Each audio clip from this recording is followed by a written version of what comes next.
December 3, 1929, 11:42 p.m. Tommy the Snake. Marconi was counting his blood money when Al Capone walked through his front door. $1 million in cash sat spread across Tommy's kitchen table, payment for betraying the man who had treated him like a brother for 8 years. Tommy's hand froze halfway to his gun as he looked into Al Capone's eyes and saw something that made his blood turn to ice. There was no anger, no rage, no explosive violence. There was only the calm, patient smile of a man who had spent 3 weeks planning the perfect revenge. "Hello, Tommy," Al said, pulling up a chair across from his former best friend. "I see you got your 30 pieces of silver, but here's what the FBI didn't tell you when they made their deal. The money comes with a price that you're going to spend the rest of your very short life paying."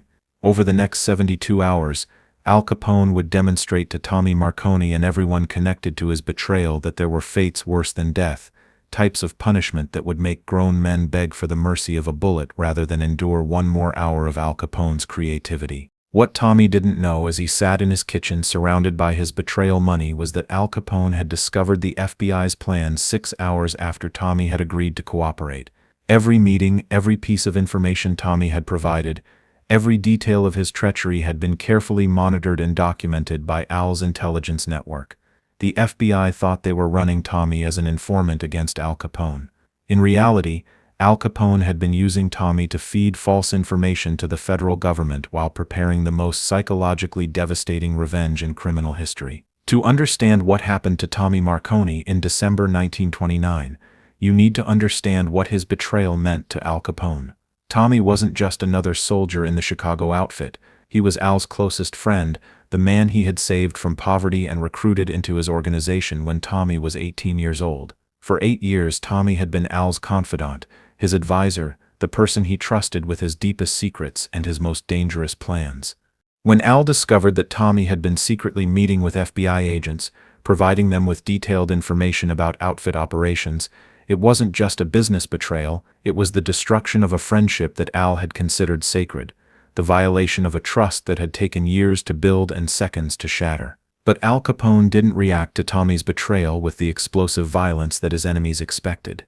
Instead, he did something far more terrifying. He became patient. He studied Tommy's psychology, analyzed his fears, identified his weaknesses, and designed a punishment so perfectly tailored to his former friend's personality that it would break his mind before it broke his body. November 15, 1929, 18 days before the confrontation. FBI agent William Morrison sat across from Tommy Marconi in a downtown Chicago diner, finalizing the deal that both men believed would end Al Capone's criminal empire. Morrison had been working on Tommy for 6 months, gradually convincing him that cooperating with the federal government was the only way to save his own life. "The information you've provided about Capone's operations has been invaluable," Morrison told Tommy as he slid a briefcase across the table. $1 million as promised. Half now, half when Capone is convicted. Tommy opened the briefcase and stared at more money than he had ever seen in his life. $500,000 in crisp bills, enough to disappear from Chicago and live comfortably anywhere in the world. "What guarantees do I have that Capone won't find out?" Tommy asked, his voice betraying the fear that had been growing in his mind for weeks.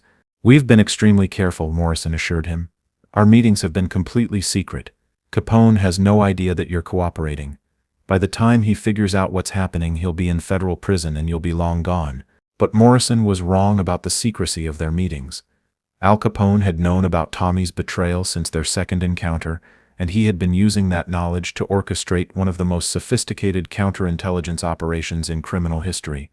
November 20th, 1929, 13 days before the confrontation.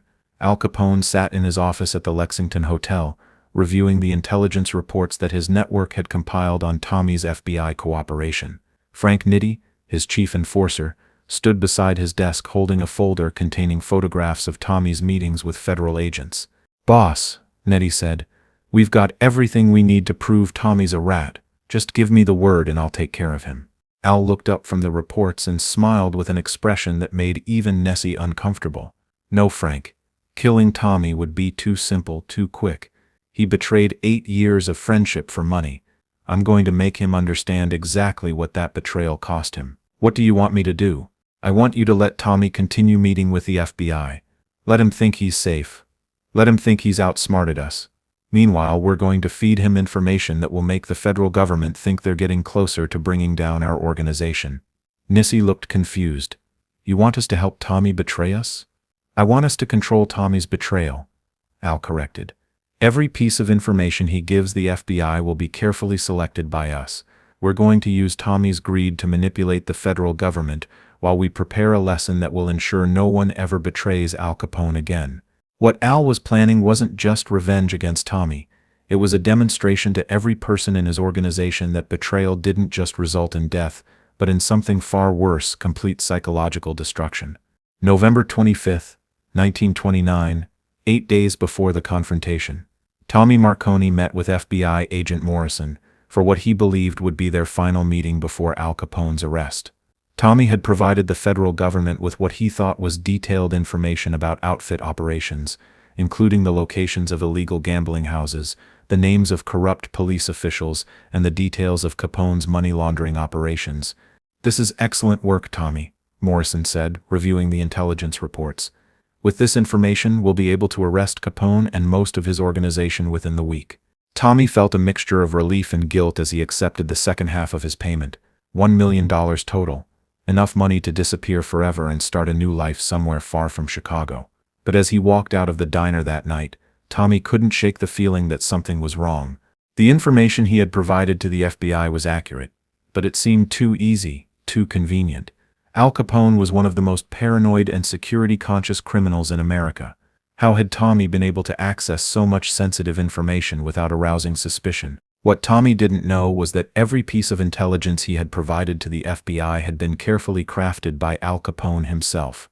The gambling houses were already closed. The corrupt police officials had already been transferred to different departments. The money laundering operations had been moved to new locations. Tommy hadn't betrayed Al Capone's real secrets. He had betrayed carefully constructed lies designed to make the federal government waste their resources while Al prepared his revenge. December 1, 1929, 2 days before the confrontation, the FBI's raid on Al Capone's organization was a complete failure. Every location Tommy had identified was empty. Every official he had named had clean records. Every operation he had described had vanished without a trace.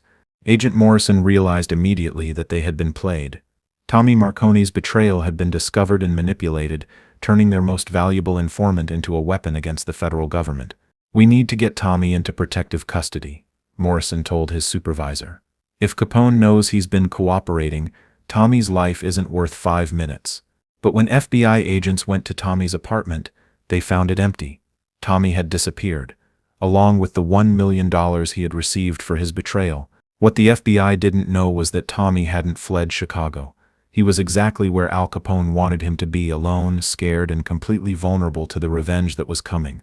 December 3, 1929, 11:42 p.m. Tommy Marconi was in his kitchen counting his blood money when he heard footsteps on his front porch. He had been hiding in a safe house on Chicago's South Side for 2 days, trying to decide whether to flee the city or attempt to negotiate with Al Capone.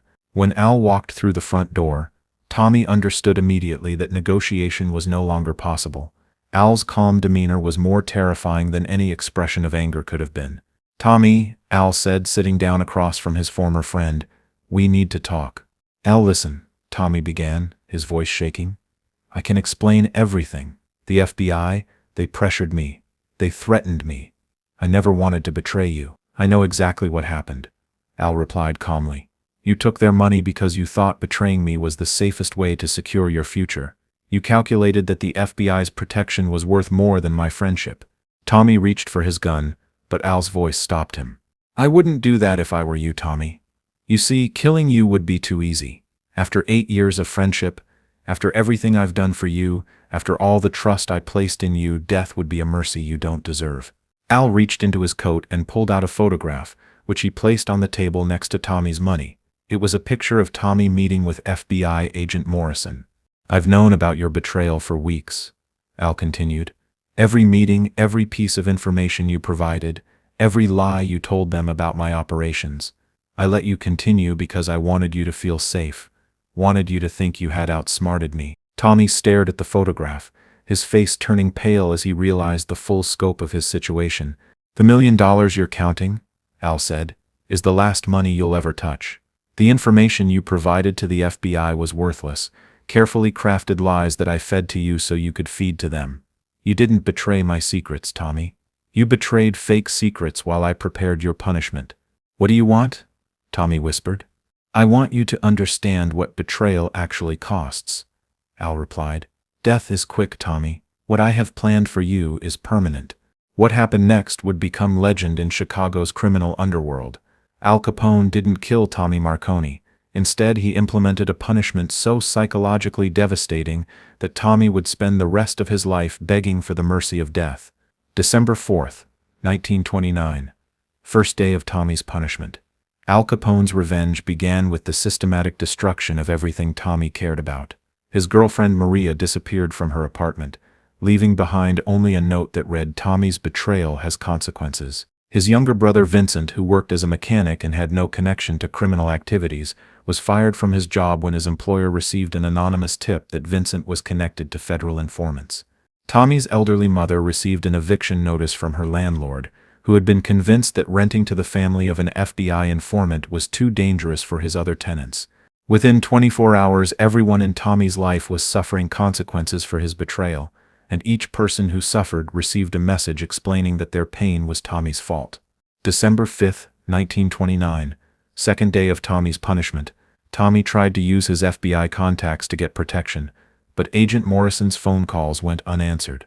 The federal government had no use for an informant whose information had proven worthless, and they certainly weren't going to risk resources protecting a man who had been compromised.